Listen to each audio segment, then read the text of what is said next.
Hello guys, তো এখন আমি ভাবছি মোমোর সন্ধানে যাব।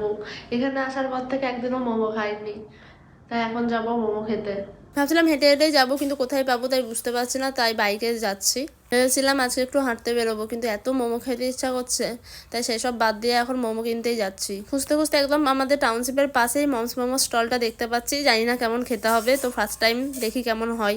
আর এখানে বসে আমার খেতে একদম ইচ্ছা করছে না, বাইরে এত ঠান্ডা তো তার জন্য। তাই ভাবলাম পার্সেল করে নিই, তো রুমে গিয়ে খাবো। তাই পার্সেলের জন্য বললাম, তো চিকেন স্ট্রিম মোমো নিলাম। ঠান্ডার দিনে গরম গরম স্যুপ খেতে খুব ভালো লাগে, তাই আমি স্যুপটা এখানেই খেয়ে নিলাম। ফাইনালি আমি কোয়ার্টারে নিয়ে চলে এসেছি মোমো, আর এখন তোমাদেরকেও দেখাচ্ছি কেমন করেছে। দেখে তো মনে হচ্ছে খুব ভালো, এখন খেতে কেমন হবে বুঝতে পারছি না। আর খুব শর্ট মোমোগুলো, আর খেতে পারছি না, এতগুলো হয়ে গেছে। এত ঝাল লাগছে, ঝালও লাগছে, তবে মোমোগুলো এত সফট আছে। চিকেনের পরিমাণটাও ঠিক আছে। আর এদিকে মোমো খাওয়া কমপ্লিট, আর দেখা হচ্ছে নেক্সট ভিডিওতে। আজকের জন্য এটুকুই।